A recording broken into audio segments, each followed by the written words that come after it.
Saludos a todos, yo soy Grecia Olivares, psicóloga clínica egresada de la Universidad Central de Venezuela, especialista en psicología hospitalaria y de la salud, con formación en actuaciones psicosociales, en situaciones de violencia política y catástrofes, en psiconeuroinmunología y en terapia de luto. He tenido experiencia profesional en el área de atención a víctimas y derechos humanos, así como en contextos clínicos, hospitalarios y en el área docente. El día de hoy, nuestra videoconferencia va a abordar el tema de derechos humanos y salud mental, tomando en consideración los primeros auxilios psicológicos como una técnica que nos permitirá abordar situaciones de crisis y de emergencia. Hola, muy buen día. Mi nombre es Carlos Puche. Yo soy psicólogo egresado de la Universidad Rafael Urdaneta, con sede en Maracaibo, Estado Zulia, Venezuela, con formación en psicoanálisis y con varios años de experiencia trabajando para organizaciones humanitarias como Hayas Venezuela, Médicos Sin Frontera, en atención a personas en necesidad de protección internacional, refugiados, desplazados y también a personas afectadas producto de diversos tipos de crisis en el sistema de salud. El día de hoy, junto con mi colega y gran amiga Grecia Olivares, venimos a traerles un tema que relaciona los derechos humanos y la salud mental y bajo una propuesta de una técnica que se conoce como primeros auxilios psicológicos, una técnica diseñada por psicólogos y psiquiatras para atención en emergencia, pero que cualquier persona puede aplicar. Entonces, a partir de este momento empezamos un poco con la formación que venimos a traerles el día de hoy. Esperemos que les sea de mucha utilidad.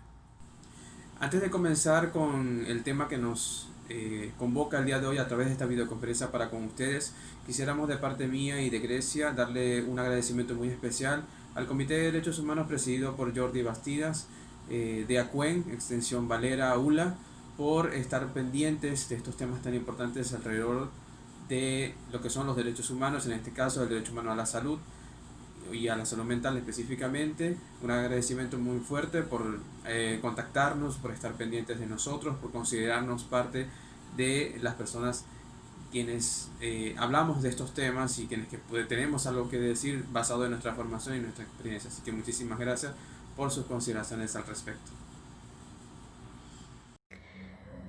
Los derechos humanos son aquellos derechos inherentes a todos los seres humanos, independientemente de su nacionalidad, sexo, origen nacional o étnico, lugar de residencia, color, lengua o religión o cualquier otra condición.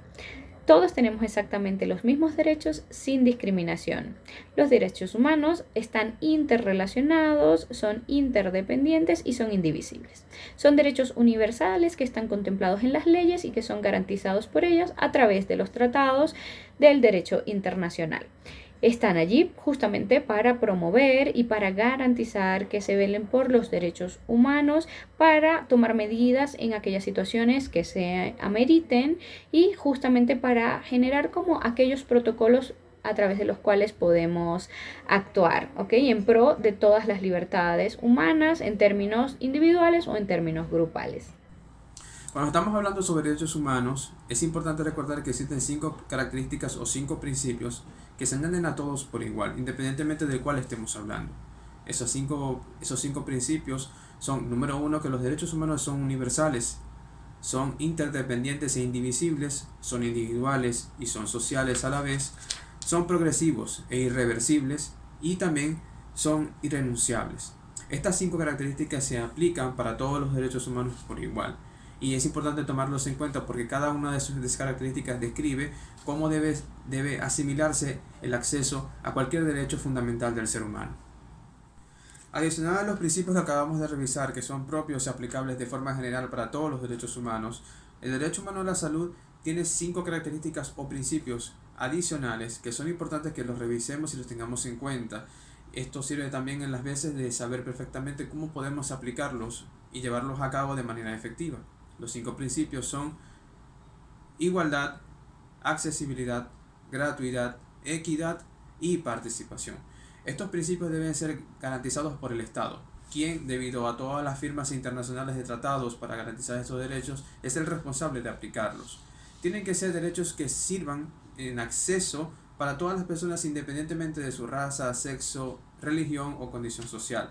Los servicios tienen que ser gratuitos y tienen que ser equitativos, es decir, todas las personas independientemente de su condición económica deben poder acceder a ellos y también deben acceder a programas especializados según la necesidad que requieran y por supuesto la comunidad en general tiene que tener participación no solamente en el desarrollo de los programas de salud aplicados a cada una de las comunidades, sino también a darle seguimiento a que estos se cumplan de manera efectiva y garante de derechos humanos.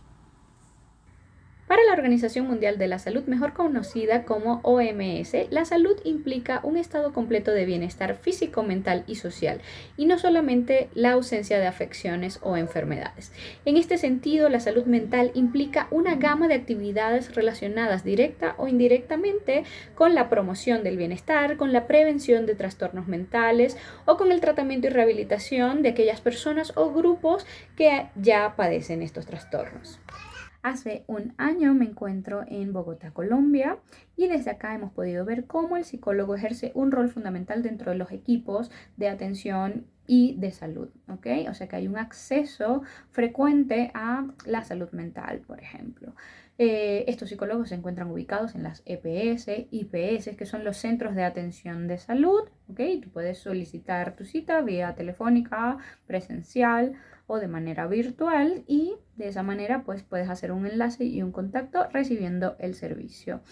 En este momento en particular de crisis que hemos estado viviendo, el Colegio Colombiano de Psicólogos generó un equipo de respuesta psicológica frente al COVID-19 y las consecuencias que esto ha generado. Entonces, de esta manera se han permitido capacitar y formar voluntarios que puedan atender a toda la población vulnerable. Esta población pueden ser personas que han sido afectadas por la enfermedad directamente o personal de salud que trabaja y que hace frente a la pandemia, o también familiares de personas que han perdido a un ser querido, o personas que han tenido como reacciones psicosociales, por supuesto, producto de la misma situación. Personas que de repente han perdido sus trabajos, sus empleos, no tienen forma de generar ingresos, y eso representa factores estresores para estas personas. ¿Okay? Entonces, este servicio se brinda de manera gratuita y pues tienen acceso de manera virtual, por supuesto, o mediante las líneas de atención telefónica, cualquier persona que pueda estar en el país, ¿no? También hay organizaciones internacionales que apoyan un poco todas las otras situaciones que han hecho parte de esto. Por ejemplo, ha habido un retorno impresionante de los migrantes, por ejemplo, venezolanos que habían estado residenciados en el país y han tenido que regresar a Venezuela, sorteando todos los obstáculos que esto ha representado. Entonces, el gobierno ha puesto, por supuesto, de su parte para que estas personas puedan movilizarse con todas las medidas de bioseguridad que se requieren, y ha habido una atención importante a toda la población que se ha visto afectada. En términos de pues el acceso a esa salud mental, las personas probablemente tenemos grandes retos en ese aspecto, y los psicólogos, por eso estamos haciendo estas cosas, para que las personas, el público también pueda saber en qué momento requiero también del apoyo psicológico, y que terminamos de romper con esos mitos o tabúes en torno a la salud mental, y que sepamos que es un derecho fundamental y que no va a existir salud sin salud mental. Ahora bien, si hacemos una pequeña reflexión a nivel de lo que sucede en Venezuela en cuanto al derecho a la salud, específicamente a la salud mental, primero tenemos que recordar que es el Estado, como firmante de todos los tratados internacionales, el responsable de hacer que toda la estructura institucional del Estado esté presta al acceso a los distintos servicios de salud, específicamente a los servicios de salud mental. Dentro de mi experiencia en el trabajo comunitario, en el trabajo de diferentes zonas, en diferentes municipios del estado Zulia, específicamente municipios de tipo fronterizo, en donde existen mayores precariedades debido a todo lo que tiene que ver con la movilidad humana, con la migración, debo decir con mucha responsabilidad que en la mayoría, por ejemplo, de todas las entidades públicas no existen servicios de psicología, y si existen son muy escasos en personal, para no decir que no existe ningún tipo de personal. Es decir, que en una especie de reflexión que hago desde mi experiencia como psicólogo trabajando en las comunidades, puedo decir que lamentablemente el servicio, por ejemplo, de psicología, y ni hablar del servicio de psiquiatría, son servicios muy escasos y muy requeridos para todas las comunidades que viven en estas zonas. No estamos hablando solamente de lo que se refiere a casco central o a cascos urbanos, sino estamos hablando de zonas mucho más rurales en donde el acceso es mucho más difícil. Entonces creo que es importante que tomemos en cuenta que debido a la ausencia de respuesta institucional, que es su obligación, tenemos comunidades y tenemos cientos de miles de personas que no pueden acceder, por ejemplo, a una atención psicológica que requieran en un momento oportuno. Por lo que creo que el servicio de atención a la salud mental está sumamente deteriorado y abandonado por el Estado, cuya responsabilidad es precisamente esa, tener todo tipo de acceso a ese tipo de servicios. Ahora bien, ¿qué son los primeros auxilios psicológicos? Los primeros auxilios psicológicos son un instrumento de abordaje que nos va a permitir ayudar a personas tras un incidente crítico. ¿Quiénes pueden ser estas personas? Niños, adolescentes, adultos, familias o incluso el personal de salud y los equipos de primera respuesta. ¿Qué es un incidente crítico? Pueden ser accidentes aéreos, secuestros o abuso sexual. También hay incidentes críticos cotidianos, como lo pueden ser caídas, accidentes terrestres o muertes, y hay emergencias masivas como las catástrofes naturales, así como la emergencia sanitaria generada por el COVID-19 y su respectivo confinamiento. Los primeros auxilios psicológicos es la primera ayuda que reciben los afectados tras el incidente y es importante que se apliquen tras las primeras horas después del impacto. ¿Okay? ¿Cuáles son los objetivos y cuál es la importancia de los primeros auxilios psicológicos? Que nos va a permitir reducir el nivel de estrés inicial tras el impacto, nos va a ayudar a generar las estrategias de afrontamiento más adecuadas para las personas que fueron afectadas por estos incidentes y también nos va a ayudar a generar una adaptación a corto, mediano y largo plazo. En cuanto a los objetivos específicos, un poco la idea es poder promover pues un estado de seguridad física y emocional, promover calma, estrategias de afrontamiento, ayuda a las personas y que ellos puedan generar estrategias de autoeficacia y eficacia tanto pues a nivel familiar como grupal y comunitario. Luego de conocer qué son los primeros auxilios psicológicos, a qué se refiere esta técnica, es importante que hagamos un enlace entre lo que son los primeros auxilios psicológicos y esta perspectiva de derechos humanos que queremos enfatizar en pro del derecho a la salud mental o el acceso a la salud mental. Históricamente hablando, los primeros auxilios psicológicos inician o empiezan su desarrollo entre la Primera y la Segunda Guerra Mundial, cuando diferentes psiquiatras y psicólogos se reúnen y empiezan a notar que las personas que regresaban de la guerra empezaban a desarrollar diferentes tipos de trastornos mentales. Una revisión estadística se da cuenta de que la mayoría de las personas que desarrollan trastornos mentales post una exposición a una crisis sumamente fuerte o fundamental son personas que nunca fueron tratadas a nivel psicológico. Es por eso que los psiquiatras en aquel entonces empiezan a promover la idea de que las personas que llegaban de las guerras o las personas que eran afectadas por las crisis debían ser atendidas por psicólogos, psiquiatras o cualquier persona entrenada en el medio para ir trabajando aquellos procesos que venían siendo afectados de forma psicológica por todas las crisis que venían desempeñándose en aquella época. Es entonces que la Organización Mundial de la Salud cambia un poco la perspectiva de que la salud mental era solamente o estaba relacionada solamente o específicamente a lo clínico psiquiátrico, es decir, a los trastornos mentales, y empieza a verlo desde un punto de vista más social, en donde las crisis impactan a las sociedades que las viven y a los individuos que viven en esas sociedades. Es entonces que a partir de ahí empieza un movimiento de entender que el acceso a la salud mental es algo fundamental para evitar males mayores. Existen algunas condiciones que es importante considerar para la aplicación de los primeros auxilios psicológicos. Una de las primeras preguntas que nos hacemos es ¿cuándo deben ser aplicados los primeros auxilios psicológicos? Y por ser una técnica de primera respuesta tras el incidente crítico, es importante que sean aplicados tras las primeras 72 horas pasado el incidente. Esto nos permitiría trabajar justo en la fase de shock y en la fase de adaptación, ayudando a generar un control de la activación de las personas afectadas, a proporcionar información que sea necesaria para ellos y a generar una conexión con su red de apoyo social. También es importante saber que no siempre los primeros auxilios psicológicos se pueden aplicar en una primera fase. En algunas ocasiones, tales como en situaciones de guerra, en situaciones de catástrofes o en situaciones de pandemia como la que estamos viviendo, se pueden aplicar los primeros auxilios psicológicos entre las 4 o 6 semanas después del incidente crítico. ¿Okay? Esto nos permitiría trabajar con los factores protectores para generar resiliencia en las personas afectadas. Y si ya han pasado más de 6 semanas y aún siguen algunas personas o grupos afectados por la situación, es importante trabajar con otras técnicas que se enfoquen más en la psicoeducación y en la normalización. Esta es una pregunta que hacen mucho sobre la aplicación de esta técnica. Cualquier persona realmente la puede aplicar.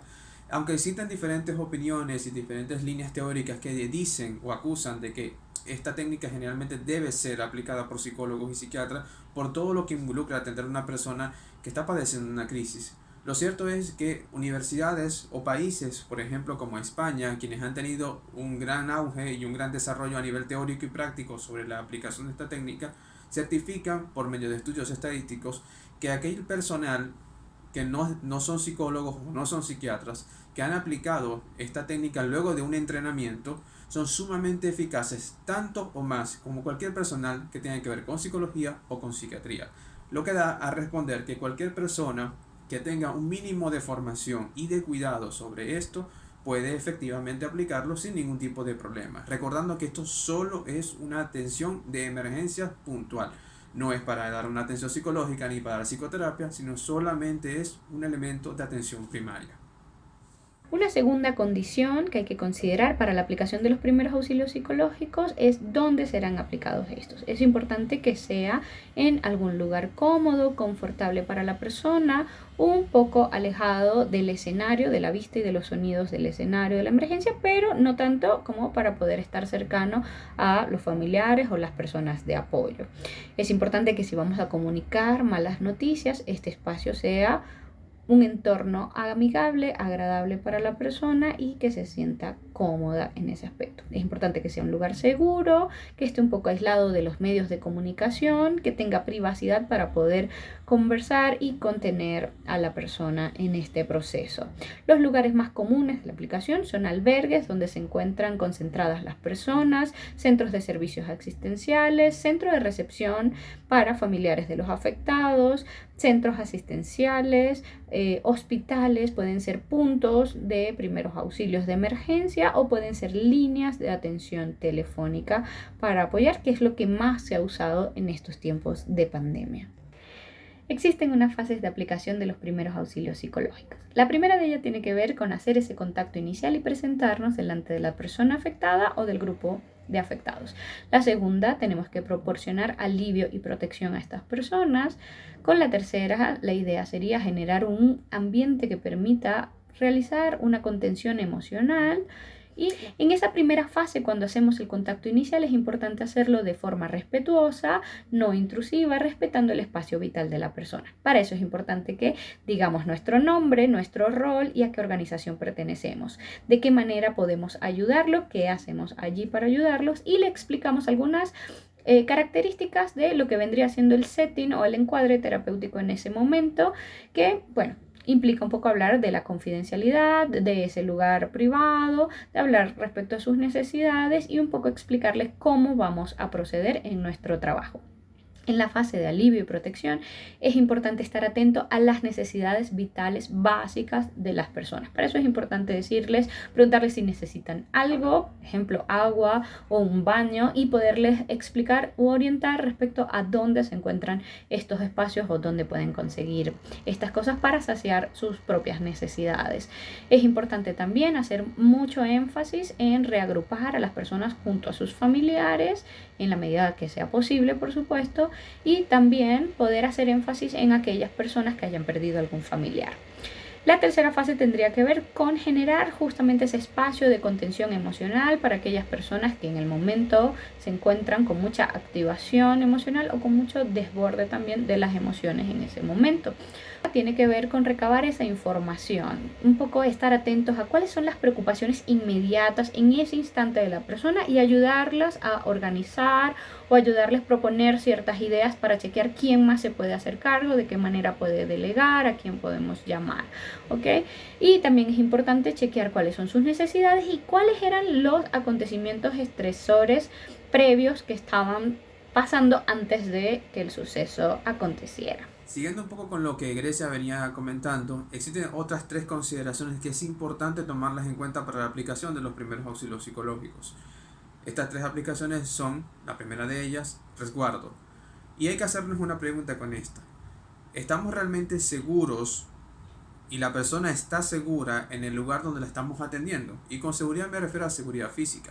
Es decir, si es un incidente, por ejemplo, el derrumbe de un edificio, y nosotros estamos atendiendo a la persona porque estamos en el lugar y de repente podemos atender a la persona, tenemos que preguntarnos si donde la estamos atendiendo, que sea en la acera o sea en algún puesto de emergencia o sea en una banca, está realmente segura la persona y nosotros de estar ahí. Eso es muy importante tomarlo en cuenta. La segunda consideración que hay que tomar en cuenta es el tema de la identificación. ¿A qué se refiere la identificación? Tenemos que aprender a identificar las necesidades que la persona tiene. Si la persona viene saliendo de un incidente y hay una necesidad fisiológica o médica, hay que aprender a identificarla efectivamente, porque de eso puede depender la vida de la persona. Y lo primero y lo fundamental de los PAP es salvar la vida de la persona. Y por último, la última consideración tiene que ver con la coordinación. Tenemos que estar ubicados en tiempo y espacio y saber cuáles son los servicios que están a nuestro alrededor. Es importante que tomemos esto en cuenta, porque si yo sé qué servicios hay a mi alrededor en una situación de emergencia, puedo hacer una derivación efectiva a esos servicios especializados que pueden darle una atención primordial a la persona y le puede salvar la vida. Es importante también saber qué no debemos hacer durante la aplicación de los primeros auxilios psicológicos. En este punto es muy importante tener en consideración que no es bueno hacer falsas promesas, no es bueno usar la experiencia personal como ejemplo para contactar con la otra persona. Es importante no usar frases como tranquilo que pudo haber sido peor, y es importante no minimizar el suceso diciendo cosas como no pasa nada. Siguiendo entonces un poco en la línea de lo que venía comentando Grecia sobre lo que no se debe hacer en la aplicación de los primeros auxilios psicológicos, nos encontramos con otros 4 ítems. El primero de ellos es no hacer bromas para relajar a la gente. Nosotros los venezolanos y los latinoamericanos en general siempre tenemos una broma en la punta de la lengua para poder relajar a una persona que la está pasando mal. Pero en situaciones de crisis, en las bromas por ejemplo, lo que pueden hacer es taponar un poco los sentimientos que pueda tener la persona por una especie de compromiso social. La persona, al contarle una broma, se siente que está comprometido a correspondernos la broma y se olvida de lo que está realmente viviendo. Entonces lo importante es no hacer bromas en estos momentos. El segundo de los ítems es no engañar ni fingir a la persona cosas que no son. Hay que serle honesto a la persona y explicarle de manera muy pausada lo que está sucediendo y posibles consecuencias de lo que eso pueda tener. La tercera de los ítems, que es bastante común, sobre todo en casos de violencia sexual, es no favorecer el clima de culpa. Pasa mucho con las víctimas de violencia sexual, que por ejemplo a las chicas les dicen, mira, es que a ti te pasó lo que te pasó porque llevabas una falda corta, o llevabas un chorcito muy corto, o llevabas la blusa un poco escotada. Y así favorecemos que es culpa de la persona lo que le sucedió, cuando lo que le pasó fue una cosa contingente y que no tuvo nada que ver con su elección. Y el último de los ítems a revisar dentro de este renglón es el no favorecer las relaciones de dependencia. Como son personas que están siendo muy afectadas y ustedes o nosotros vamos a estar en un momento muy importante para la persona, es normal que la persona a veces quiera apegarse mucho a nosotros porque le ofrecemos un momento de mucha seguridad y de bienestar. Lo importante es entender que si la persona necesita de atención psicológica especializada, tiene que ser derivado con un psicólogo, y que nosotros, si no somos psicólogos, no debemos seguir con la atención para con ese caso. Ahora bien, ¿qué sí podemos hacer durante la aplicación de los primeros auxilios psicológicos? Decíamos que es vital hacer ese contacto inicial presentándonos, diciendo quiénes somos, cuál es nuestro rol o nuestra función, de qué manera podemos ayudar a la persona y a qué servicio pertenecemos. Es importante brindar información temporoespacial, explicando a la persona cuál fue el suceso que ocurrió, dónde estamos en ese momento y en qué tiempo estamos, porque la persona puede estar un poco confundida o alterada también, que no le permite estar ubicado temporoespacialmente. Es importante brindar información respecto a personas o servicios que estén disponibles o a su alcance.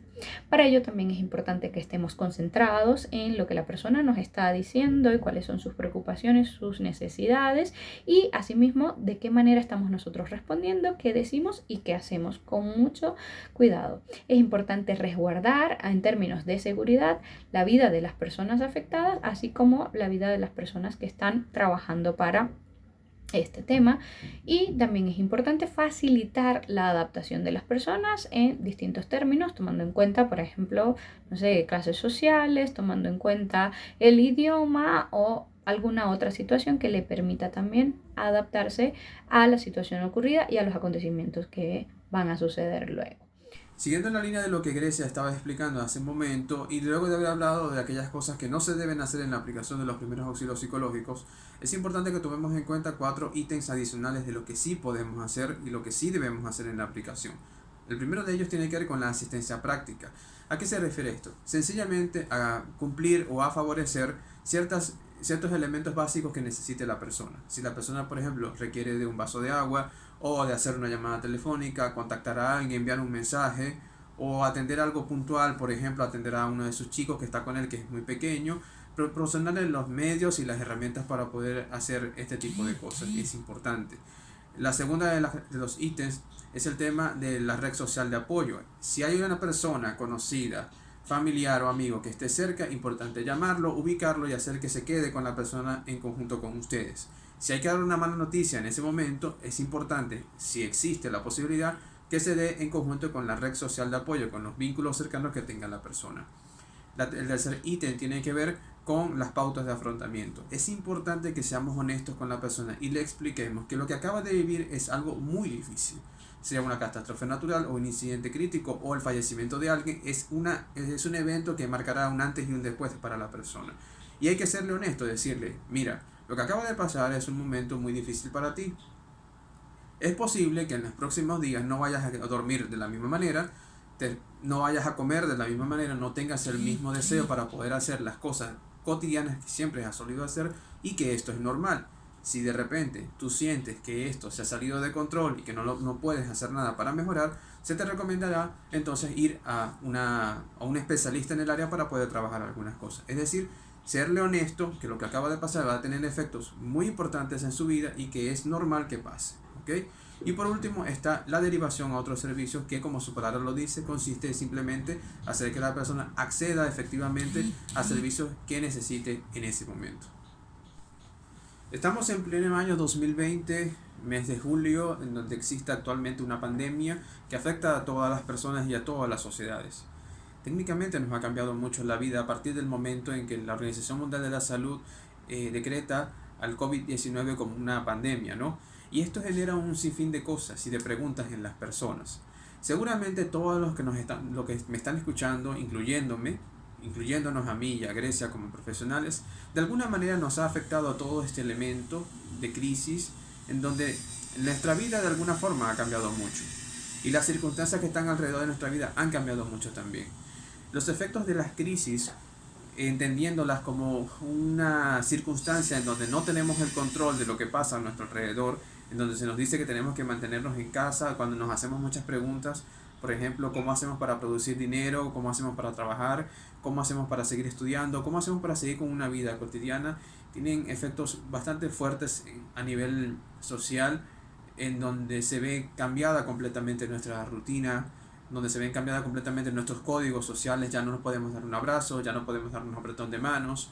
Incluso me parece que, viéndolo bien, la visibilidad del rostro también se ve muy comprometida, que a través del rostro y las expresiones tenemos una comunicación social, y ahora con el tapabocas no podemos ver eso, y hay que volver a reescribir como algunas formas de comunicación social. Es decir, las crisis a niveles sociales o grupales tienen efectos en que de alguna manera reordenan todos los significados que podamos utilizar para poder comunicarnos entre nosotros, y que esto son efectos que manejamos, si bien cada uno por su lado, como sociedad impacta completamente en lo que se refiere a las dinámicas de comunicación, las dinámicas de adaptabilidad y las dinámicas también que tienen que ver con el desarrollo posterior a esto. Son preguntas que a todos nos atañen y preguntas que a todos nos llegan, cada una de forma individual, pero como sociedad también nos impacta.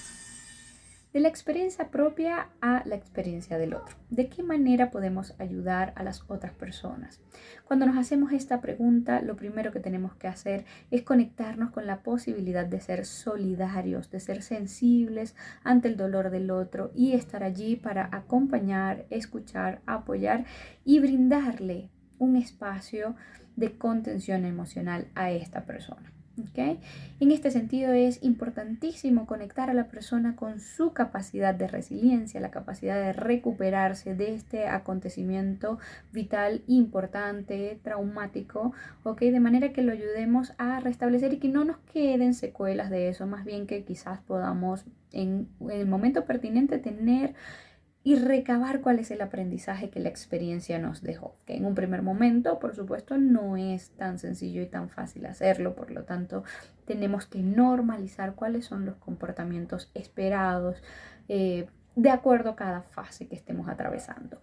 Lo otro es poder conectar a las personas con sus factores protectores. Esto implica que ellos se puedan sentir, sabes, en un espacio de calidez, de ayuda, de solidaridad, que podamos conectarlos con su red de apoyo social, que puedan hacer uso de lo que son sus propios recursos y de su capacidad para enfrentar los problemas, que se sientan capaces de resolverlos y de darles una solución y de devolverles un poquito de esa sensación de control de manera que puedan adaptarse de manera positiva a todos estos cambios que han venido en su vida. De hoy hay una pregunta que quiero acompañar a Grecia en su reflexión, que es sobre ayudar al otro y ayudarnos a nosotros mismos.